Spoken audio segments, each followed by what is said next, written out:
Welcome to the Great Commission Today podcast, a podcast designed to help you and your church become more faithful, confident, and purposeful in obedience to the Great Commission. The Great Commission Today is sponsored by 5 More Talents, an agency that offers holistic digital outreach solutions to help churches leverage technology wisely to invite more visitors, engage more members, and develop more leaders in this digital age.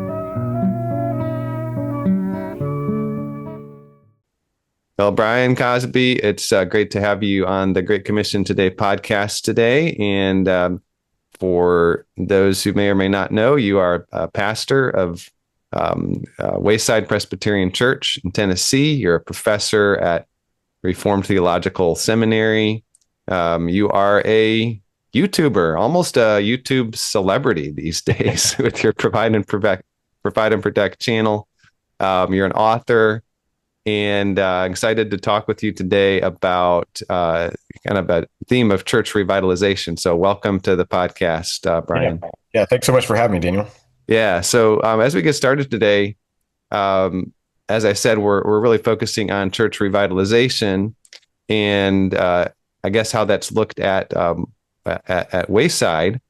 And so if you could maybe start by just telling us a little bit about Wayside and your role there, and kind of a thumbnail sketch of the history there, and then we'll kind of start to unpack kind of some take homes about church revitalization. I should kind of preface this by saying part of what prompted me to reach out to you for this interview, Brian, was an excellent article that you wrote that was published on the Gospel Reformation Network last fall, and I was really just struck by how you were able to weave in and identify things that are, the spiritual things, which of course are foundational, prayer and the ministry of the word, but also you were drawing the reader's attention to logistical things like how does the building look, and like is your website up to date, things like that. So I'm excited to delve into those kind of things and how they relate to church revitalization.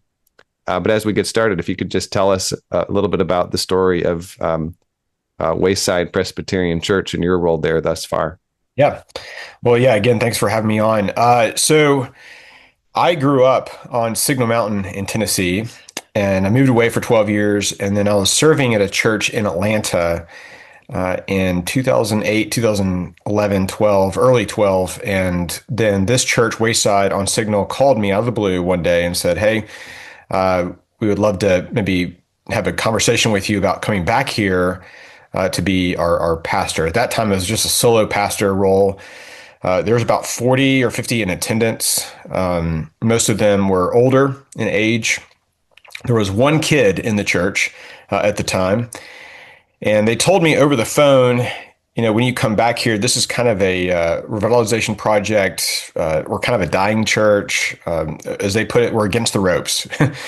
There was another PCA church that was planted less than a mile away as a bird flies. And they were nervous, maybe fearful too, that church would be kind of like the young, hip church, and they're going to draw all the younger families, and Wayside would just cease to exist at that point. So and there's really a few reasons why I thought, okay, well, that might be an exciting opportunity ministry for us. One, it was going back to where I grew up. That was interesting. But number two was that I had just gone through a training with Harry Reeder. At the time, it was called From Embers to a Flame. It's called Lampstand now. I'm on staff with him now. Lampstand out of Briarwood Presbyterian Church. And then a third reason was because about 5 months before that summer beforehand, my wife and I drove down to the beach, and we must have passed probably I feel like 100 churches that were either already boarded up, or you could tell within the next 10 years would be dying churches. And so I knew the cool thing to do, the hip thing, is to plant churches, and everybody's into planting churches. But man, there's so many churches around the country that are just shutting their doors that need church revitalization.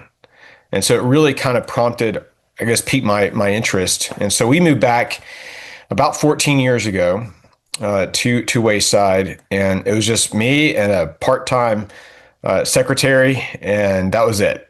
And I was coming from a large church in Atlanta. We had 4 or 5 pastors, and so I was really excited about the opportunity. I think I didn't fully realize the amount of work, the difficulty it would be early on.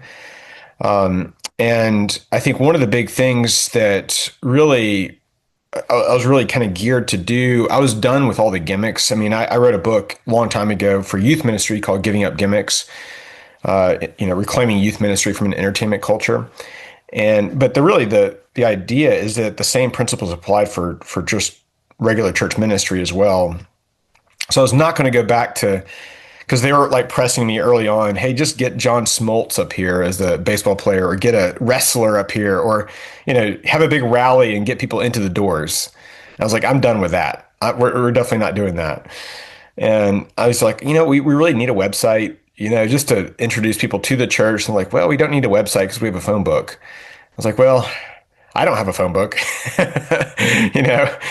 Maybe you do. So yeah, as you mentioned earlier, there are some logistical things early on that we had to do, and also to reframe how we thought about ministry. One was a ministry by the means of grace. I mean, when we talk about means of grace, what we're really doing is we're connecting our theology with what we do.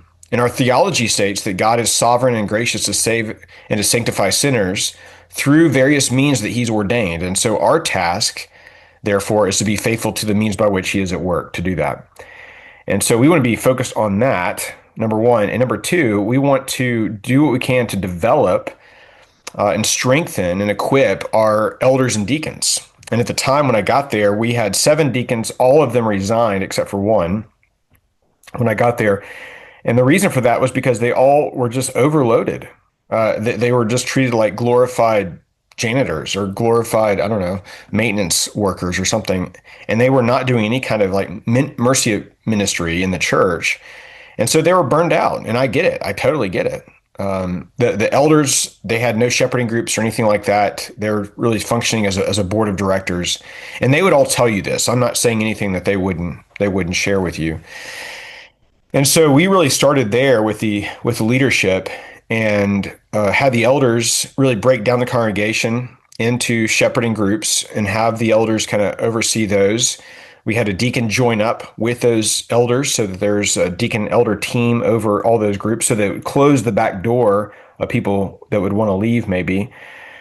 And so that's where we started. And then, I know that people say don't do too many changes up front when you come into a church, and I tried not to. There were some like big rocks that we had to change early on, but I explained why. We had no one leave the church, but I did explain why we had to make some changes, like the order of worship. We did change the bulletin. I mean, the bulletin they had was like from Lifeway, and it had like Jesus coming out over a rainbow, on the front cover or something. And I was like, I can't do that. I mean, not only the second commandment stuff, but it's just kind of cheesy.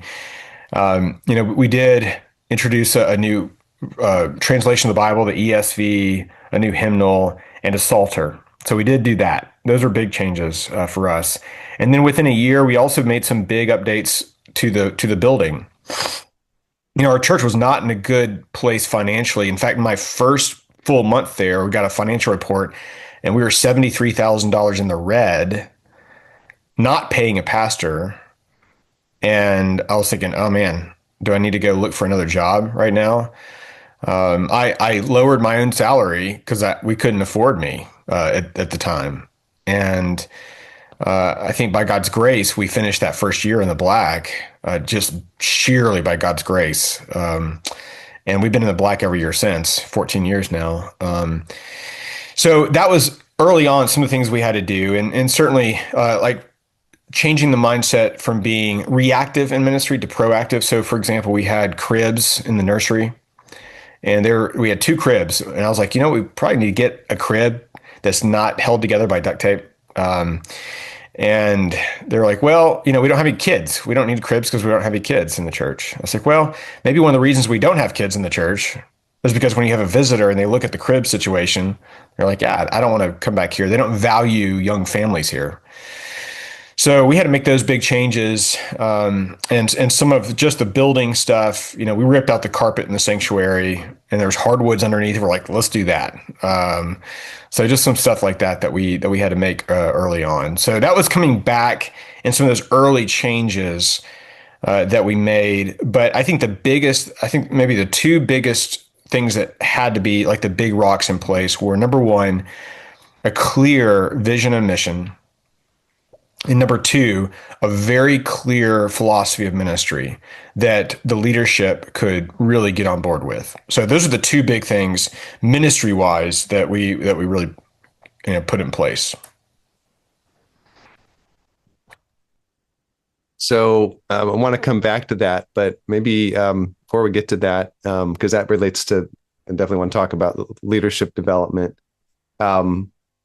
I don't know if you mentioned kind of, you gave a kind of picture of what the church was like 14 years ago, kind of what's it like today, just so that's clear for our listeners. I think I've seen on Facebook, there's like a sanctuary, like renovation going on or something. So we're about to bring, we have three pastors. We're about to bring in a fourth pastor. We've got a kind of executive director, ministry coordinator now. It's awesome. A great music team. We've got about 15 staff or so, 16 staff now, and 400 folks or so now. And we're just, I guess in 2 or 3 weeks, finishing up a new sanctuary build, new fellowship hall. Our current sanctuary will become the new narthex, like entry room, I guess. So that's kind of phase one of a multi-phase project, probably 12 million or 13 million or so overall. And I think God has just been gracious to us despite our own weakness. We're trying to just offer up the fish and loaves, and he's doing amazing things with it. So, but really, it's just trying to be faithful to the means by which God is at work. And, we're not chasing after success. Some people have said in the past, if you build it, they will come. We're building because they've come. It's a change of mindset of we want to be good stewards of the people that God is bringing us, but we don't want to get out in front, put the cart in front of the horse, you might say, in this. So what we're trying to do is be good stewards of the people that God is bringing us. We want to plant a church in the next 3 to 5 years as well. All that is a big part of this right now. So great. Yeah. Thanks for that. So anything else you want to say about just the ordinary means of grace and just how that's been foundational in the work of revitalization? And then we'll get into more of the vision and mission stuff and how that relates to leadership development. Yeah. So I think the means of grace, I think for a lot of people, they say, well, yeah, I get it. Like they assume that the means of grace are, I don't know, something that you just would do anyway. And that's not the case. And what I mean by that is if you're listening to this today and you're thinking about the ministries of your church and the things that you do in those ministries, do they reflect the means of grace of God? So in other words, you might look at a certain worship service that has like interpretive dance or something, and you're like, well, how does that fit to how God uses his means to save and to sanctify his people? Well, it doesn't. I think a lot of people will say, yeah, we believe in the Bible, we believe in prayer, we believe in the Lord's Supper, those kinds of things. But then when you look at the actual ministry, it's just full of games and pizza parties and interpretive dance or something else. And it's not really reflective of a belief of your theology. I mean, are you trusting the Lord or not? I mean, is the Lord faithful to his means and gracious to those means to save and to sanctify his people, or is he not? And I think it's really a test of faith for ministry leaders today to have a ministry that is really leaning into those means and really pressing those, and then using those means to evaluate all your other ministries in the church. So, of course, as Reformed Christians, we have that wonderful, wonderful opportunity to simply trust the Lord in the work. And, if you're not Reformed, then you're going to have to try to somehow, I don't know, persuade people into the kingdom or gimmick people into the kingdom or something else if you don't believe that God is sovereign or he's gracious. So, I mean, it's what you're doing is you're connecting your theology to what you do. And that's a philosophy of ministry is by the means of grace. And so it's a wonderful thing. And I guess the great benefit for me as a pastor is that when I preach on, like, Sunday morning, Sunday evening, we have 3 services Sunday. You preach a Lord's Day service. My trust is in the Lord to grow his people. The word goes out, Isaiah 55 says, it does not return void, but accomplishes the purpose for which it is sent. We just, we want to be faithful to the text, and we trust the Lord to do his work. And we don't want to tamper with the message, as Paul says in 2 Corinthians 4. We want to contend, Jude 3, we want to contend for the faith that was once for all delivered to the saints. And we don't want to mess with it. We want to just be faithful in presenting God's word, and we trust him to do that amazing work of changing lives. Yeah, that's great. So you mentioned a few minutes ago just how important defining and articulating the mission and vision. There's something else you mentioned as well that kind of relates to kind of what you've learned about leadership development just in the past 14 years from this work of church revitalization at Wayside. Obviously, mission and vision must be a part of it. So tell me more. Yeah. So on those pieces, I mean, these are so crucial. I think we overlook them. Or if your church has a vision mission statement or something like that, you're thinking, I know it's on the bulletin somewhere, it's on the website somewhere, but it's never really a true part of your church life. And so I remember before I came to Wayside, I asked for some kind of vision, mission statement, something, just kind of get like, what are they really about? And they sent me like a 1.5-page document of like kind of their core emphases of ministry or values, those kinds of things. But it wasn't really a clear statement that someone could like memorize, someone can like really get behind. And so after I got here, I crafted a vision statement and a mission statement. So vision, basically, if your listeners are not familiar, but a vision statement basically is your goal as a church. That's what you want to see ultimately as a church. Like my goal, my vision as a church is X, Y, and Z. A mission is how to get there.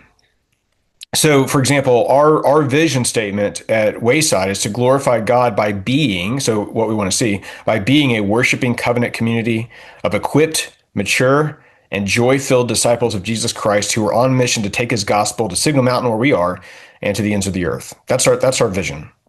So in that, you have a covenant worshiping community as a key part of that, but the members being equipped, mature, and joy-filled disciples of Jesus who are on mission. Our mission statement really is the how of that. Okay, what do we do then? If that's our goal, then what do we do? And our mission statement is to glorify God in making disciples of Jesus Christ by faithfully planting and watering the gospel of Christ through ministry of God's word, prayer, the sacraments, worship, service, and gospel community. So, when you look at like Acts 2, verses 42 to 47, it lists all 6 of those things in that text, things that God uses. Now, we would say there's ordinary means of grace, his word, prayer, and sacrament. But if you look at, Westminster Larger Catechism, I think it's 154, 156, it talks about the ordinary means, but it says all of Christ's ordinances God uses, but especially ordinarily, those 3. But we also believe God works through worship. He works through our using our gifts, our service for the building up of the body of Christ, Ephesians 4, Isaiah 58. And then, of course, gospel community, just the fellowship, that word as is used in the New Testament, koinonia, the fellowship that we have with one another and with the Lord to grow us. And of course, our ultimate goal is in the Great Commission of just simply making disciples of Jesus. And I think probably the heartbeat verse of our church is that 1 Corinthians 3:7. Neither he who plants nor he who waters is anything, but only God who gives the growth. So it doesn't mean that we don't plant and water. It just means that we have to recognize that the true growth comes from the Lord and not from us. Yeah, that's great. So anything else you want to say just about kind of the rhythms of leadership development, or kind of how you've kind of deployed that vision and mission? Like, how does that work into that process? I think so. We require all of elders and deacons to memorize that, by the way. Those Okay. two. Oh, wow. Okay. Yeah. And we remind our congregation verbally every Lord's Day morning of what we're about. Mm. Okay. Now, we'll say one or the other each Yeah. day. Like, here's our mission as a church, or here's our vision, or here's our goal as a Right. church. So it is repeated every single week. Hmm. It really becomes a heartbeat of what we do as a church. So again, it's not just these are not just statements that are plastered onto our website or the back of the bulletin or something. Hmm. These things become really the heartbeat, and I think that helps people. Like when they've come in to visit or something, it really has helped people in a big way to say, okay, this is what they know. They have a Right. clear vision of what they're doing. They have a clear Yeah. mission. They're not just kind of like floating around, on the sea here. They've got a clear vision and direction here, and I think a lot of people appreciate that when they hear that. So the way it relates to our elders and deacons in their own development is if I can step back just for a second, Daniel, our process by which the elders and deacons are trained and really come into that role, our training process lasts about 16 months. And so after they're nominated, we have a nominating period, and usually every August. And after they're nominated, they are vetted by the session. And then if we agree that they have the basic qualifications from 1 Timothy 3 and Titus 1 and Acts 6 and 1 Peter 5, then we invite them into a training process. Now that vetting, we're looking at 5 areas. We call them the 5 C's. Do we believe they have a sense of calling to this? Do they have the necessary character, qualifications? Do they have the convictions, the beliefs? Do they have the competency? Can they actually do the work? Like for an elder, they have to be apt to teach, for example.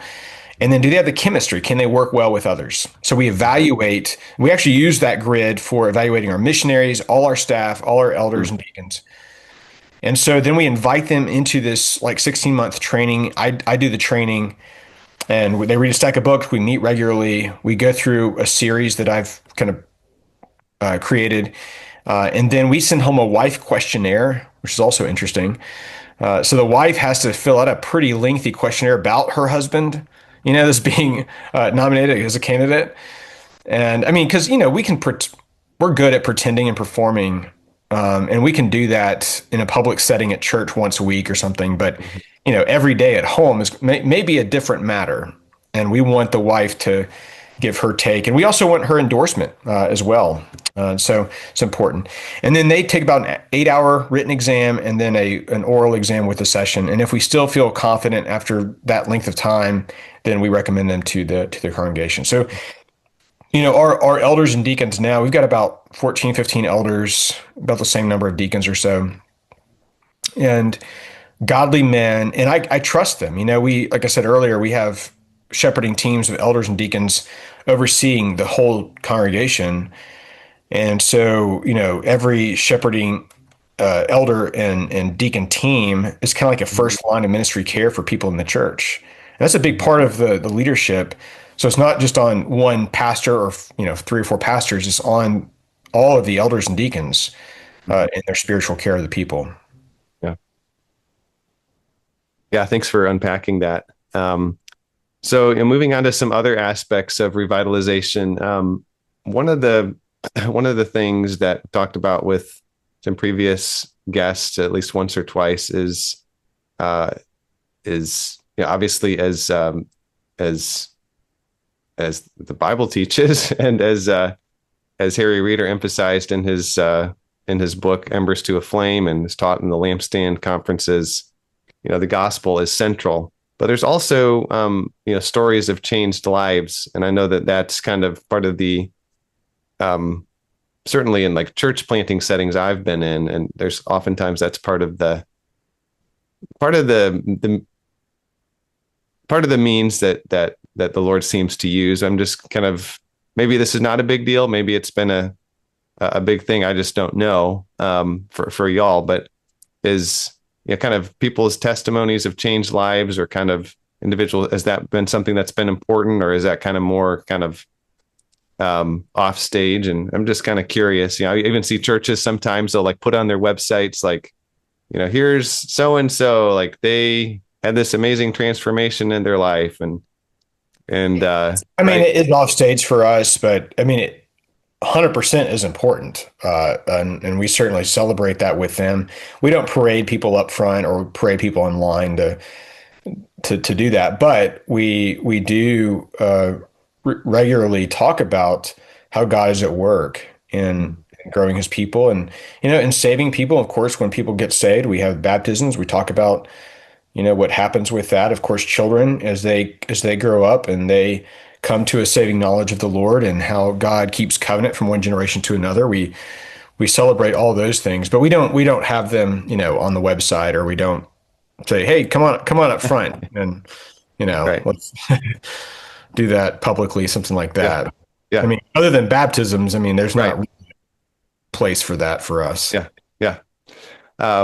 Now another aspect, I see this kind of woven through the book of Acts, but also just in some of the other folks I've been interviewing, is that I've heard a lot of stories, especially of church planters, just really investing lots of energy and time simply in being present in the community, being part of different, different community organizations, be it an athletic team or the Chamber of Commerce.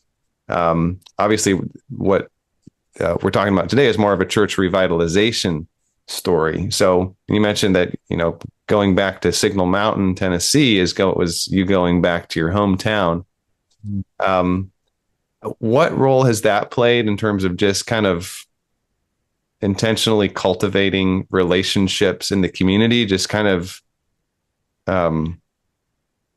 seeking Yeah. to be like a good, I don't know, a good citizen in the community, that kind of Yeah, thing. two things are at play here. One, we have to acknowledge what we call the principle of moral proximity.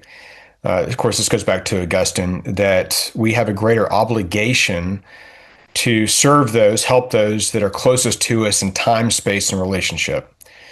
And you think about the phrases like in 1 Timothy 5, where Paul says, you need to provide for the members of your own household. If you don't, then you're worse than an unbeliever. So Galatians 6 talks about do good to all, but especially those of the household of faith. There's a principle of moral proximity here that we need to acknowledge, that I don't just neglect my family or my church and go out to the community to do that. So I think there's a priority of pastors that should be for his own family and for the household of faith, the church that that he's called to. But beyond that, if I take part in our local Hamilton, our county commission meetings, doing that, preaching at other local churches, doing conferences for local churches. In the last month, I've done 3 different events for local churches.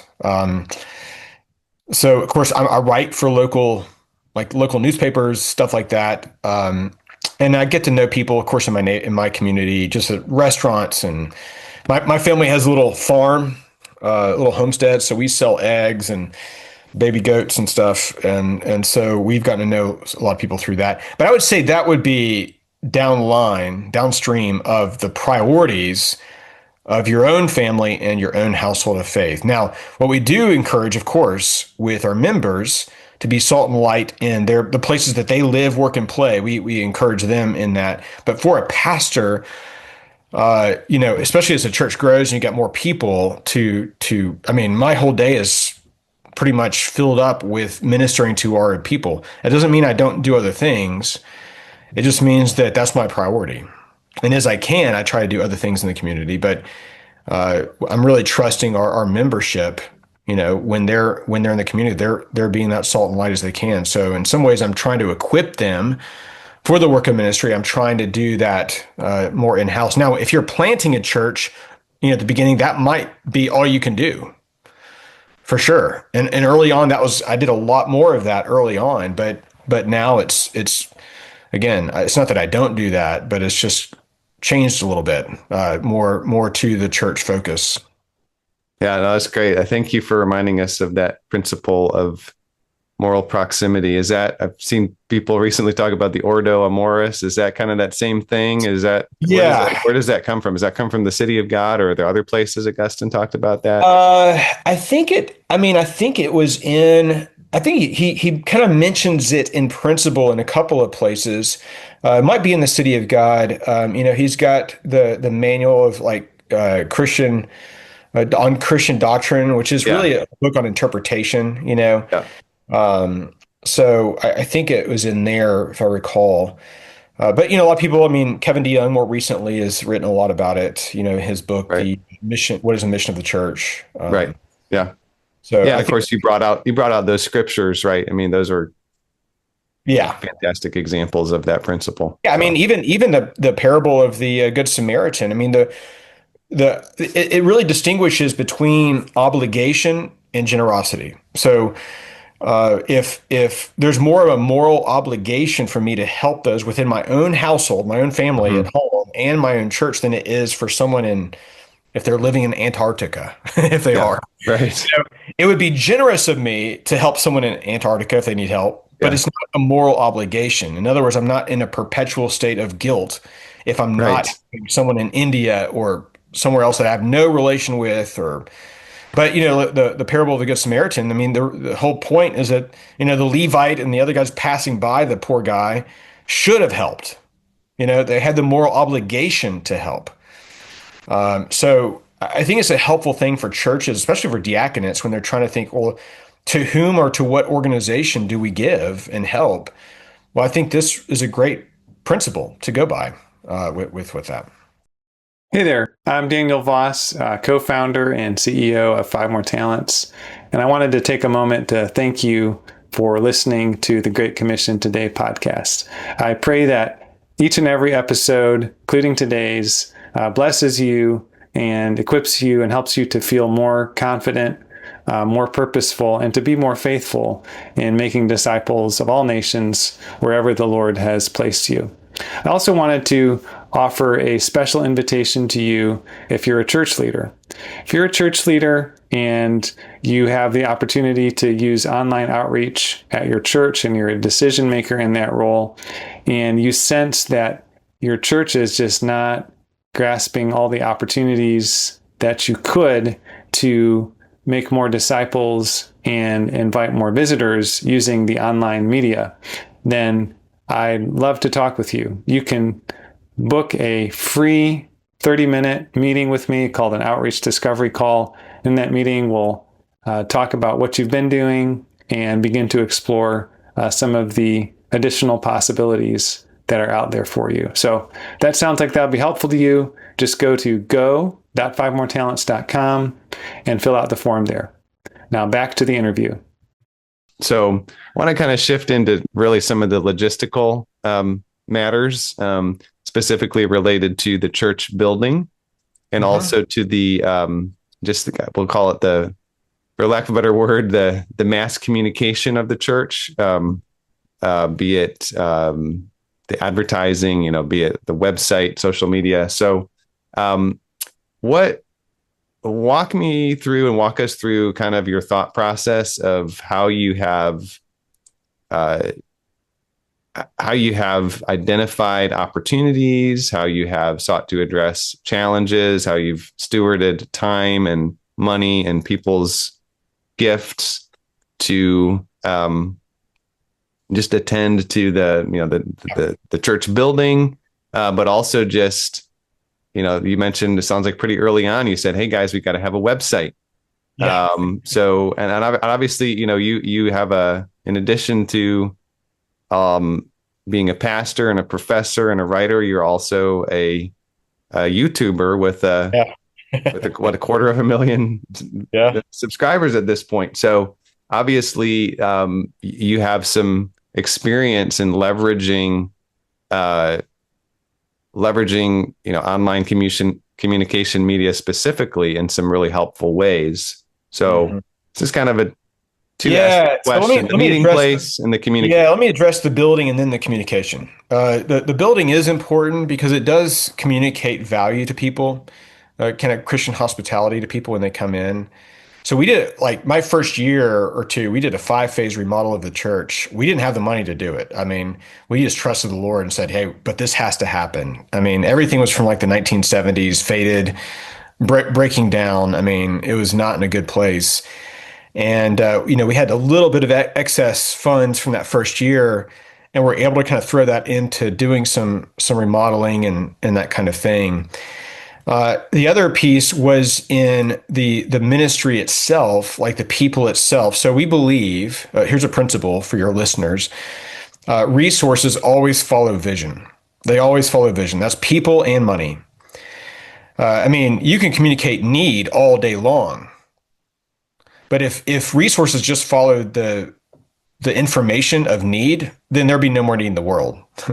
I mean, all the hunger and everything else in the world, it'd be all taken care of. But resources follow vision, and a clear vision, compelling vision, and something that actually paints a picture that shares with the people their story in that vision. And so we started to do that from day one up front and said, hey, this is what we're about as a church. Here's our core values as a church.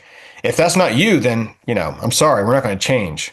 There was a moment early on. There's another church, like I mentioned earlier, the other church that planted near us that was kind of young, hip, whatever at the time.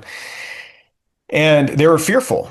They were just full of fear. I mean, we got to do something to get people into the doors. I'm like, let's just be faithful to the means of grace and do that. And there was a moment though, in one of our meetings, our session meetings, our elder meetings, and one of the elders said, wait a minute, what you're saying, Brian, is that we're going to be committed to these means of grace. And if people come, we don't change what we're doing. We're just going to praise God. And we're going to be committed to these means of grace. And people leave for some reason. It doesn't change what we do. And we're still going to be praising God. I said, exactly. It doesn't, we're not going to affect what our fundamental ministry here at the church based upon people coming and going. It's kind of like in Acts 13:48, Paul and Barnabas are preaching, first missionary journey.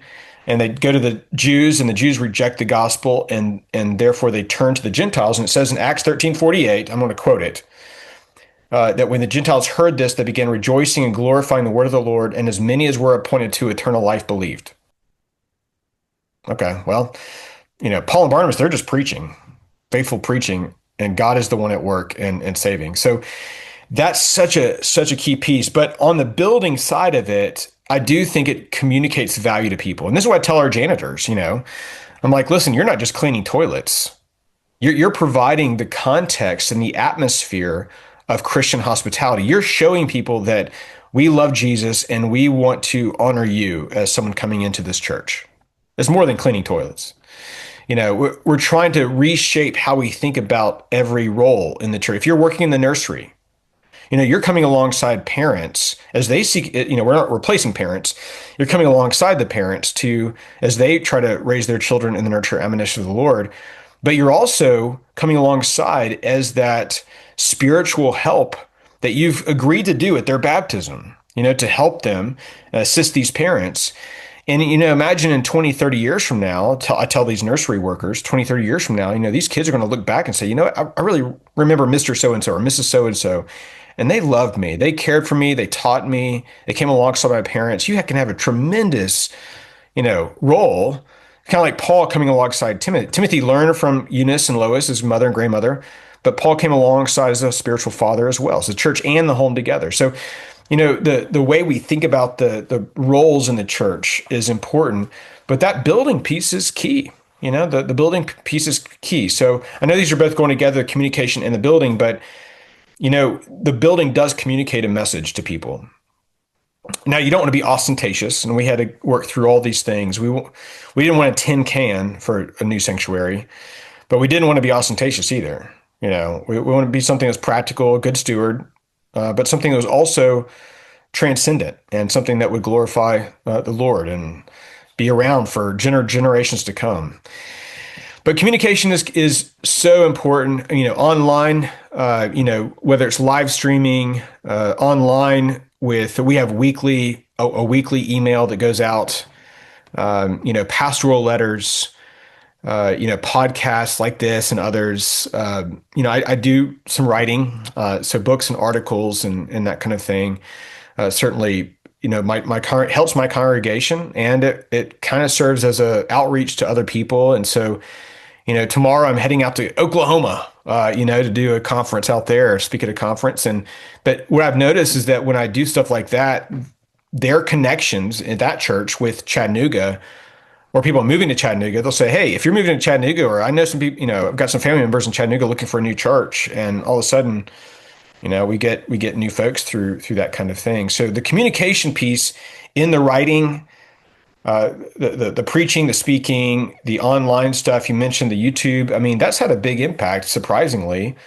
The Provide and Protect, it's got a little over 250,000 people, and we get all kinds of comments and questions, and people like, when they come to our church, they're like, "Yeah, I found you through the YouTube channel," or something. And I realized you were in Chattanooga and I'm in Chattanooga, and here we are. So, it's a multi-pronged effort. I would say over the years, though, my role has shifted in this revitalization work since we brought in more pastors and more staff and more help. That my role has really shifted, you might say, to the tip of the spear. Like I'm doing a lot of the new members training, or new members classes. We call it Wayside 101. So I do all those. I'm meeting with a lot of new people, answering questions about the church, who we are. I'm going and doing local events, trying to do more outreach. Like that's kind of where I'm landing. Now, obviously there's the normal stuff of, pastoring and preaching every week and teaching Bible studies and stuff. So I'm still doing that, but my emphasis is on that. The other pastors on staff really are more geared toward that congregational care, member care role. It doesn't mean I don't do that. It's just that that's just not my emphasis necessarily right now. So.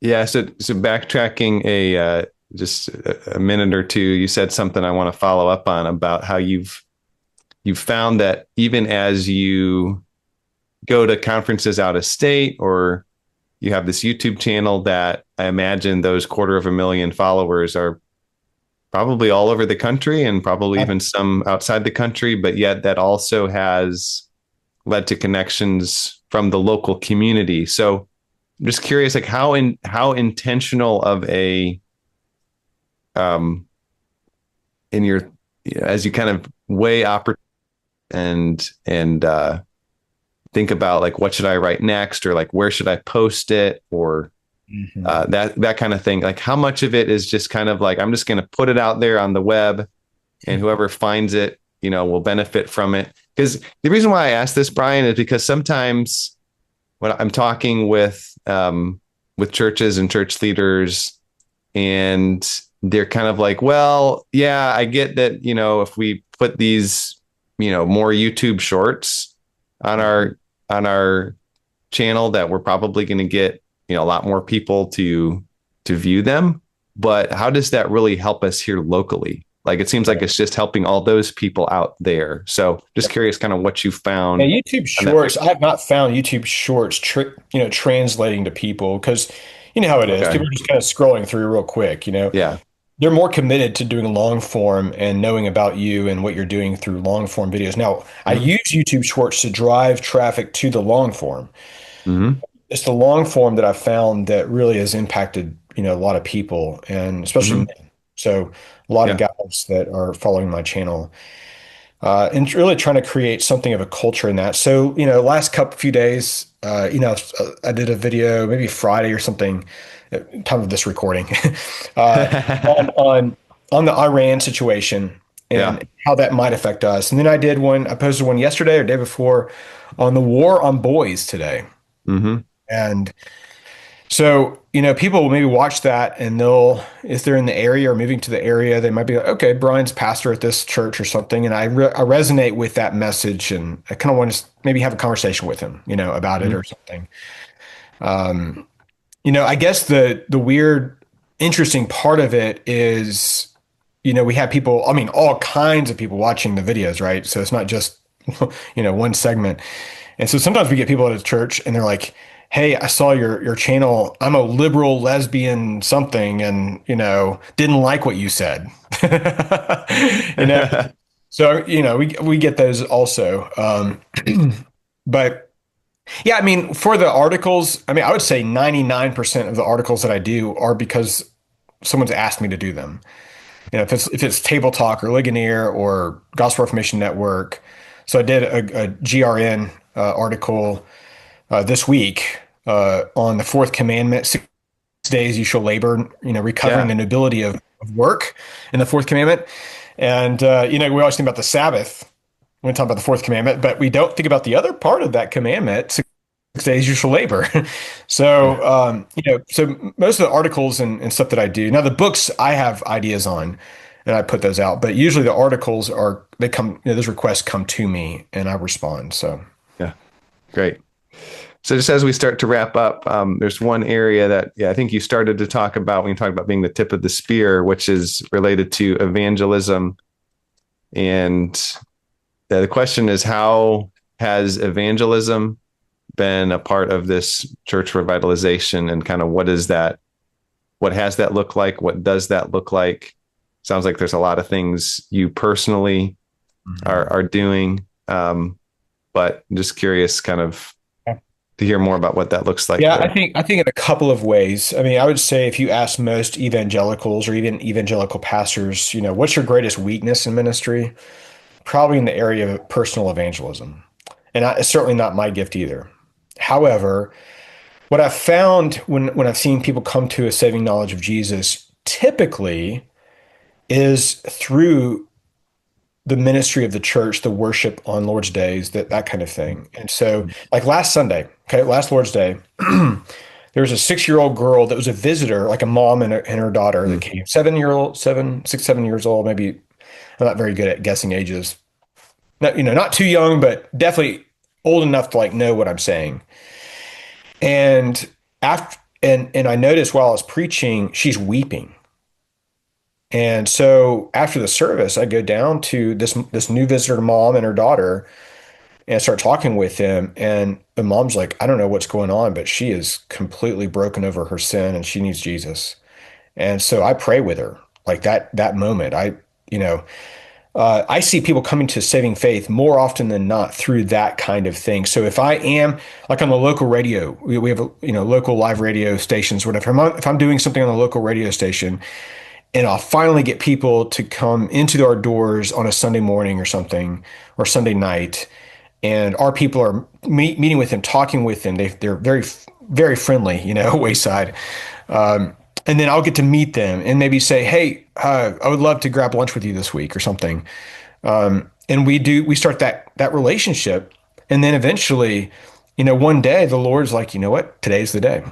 We're going to open this person's heart. We're going to give them ears to hear the message. And so I typically, it's not that I go out and just pass out tracts.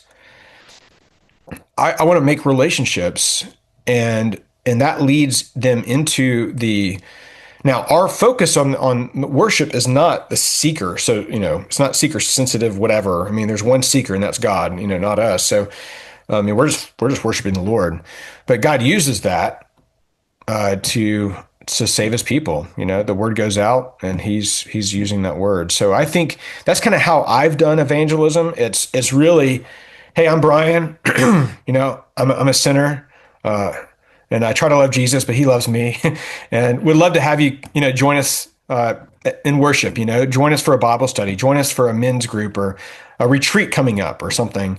And we've had that happen. We've had, a men's retreat or women's retreat and unbelievers come to those retreats and they just like, whoa, I'm overwhelmed by the fellowship and the community and the teaching. And God uses that as a means to save his people. So that's how I usually see that evangelism playing out in our church, for sure. Yeah, more just inviting people in and that's exciting. So just as we wrap up, I'm just kind of thinking specifically about maybe somebody who is just in a situation like what you described kind of right at the beginning, like when you were there 14 years ago, there was some significant problems. It seemed like in many ways there was a lot of fear. Things looked kind of grim. What would you say to folks that are Starting in that journey. have been called into a situation like that? Yeah. Be it in a church, yeah.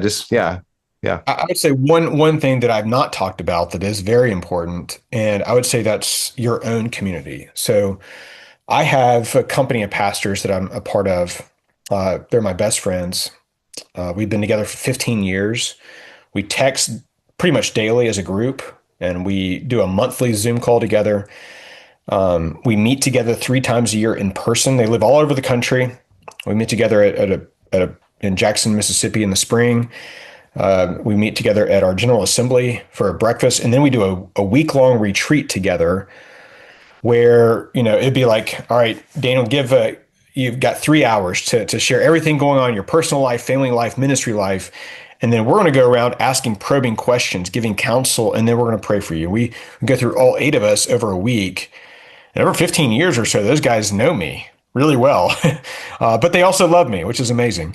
And so it is, I would say what's hard for a lot of church planters and those that are engaging in church revitalization is the loneliness aspect. Ministry can be very lonely, especially if you don't have a fellow pastor, if it's just you as a solo, guy. So having that community, your own personal community of people that know you and love you, when you have those hard days and you're like, man, I don't know what to do with this. People to talk to, hey, I need prayer for this meeting, a difficult meeting or whatever. Every Lord's Day, I get texts from these guys saying, hey, Brian, praying for you as you preached this morning. I mean, it's a daily encouragement. It's, if I need to confess something, if I just need prayer, could be something small, could be something big. If one of the guys is thinking about a new calling to another job or something, I mean, it's like, these are the guys I want to get their feedback on. So I would say that's so important for someone going into this work. Again, whether it's church planting or I'd say it's actually true for any pastor, but especially someone that doesn't have the daily camaraderie, and that. So that's one big thing I would really highly recommend. And if you are a pastor listening to this, especially in the PCA, you can go to the Gospel Reformation Network, and we have put something on the website where you can actually sign up to be a part of one of those, and it's really really easy. But it's been, I don't know if I'd be in ministry without those guys, honestly, over time. So just grateful for that, that camaraderie with them. Yeah, that's a great insight. Having a band of brothers. That's what we call ourselves. Yeah. Yeah. So, all right. Well, Brian, thank you so much for being a part of this conversation here today. It's just really appreciate you sharing these stories and lessons and insights. So, yeah, absolutely. Yeah. Thank you for listening to today's episode of the Great Commission Today podcast. If this has been helpful to you, please subscribe, share with your friends, and leave a review. He is given to me. Jesus came and said, just before he went to heaven, he commanded them, go therefore and make disciples, teaching them to do what I've told you. He said, go therefore and make disciples, and when it's all complete, I'll come for you. He said, lo, I am with you always. Go to all the world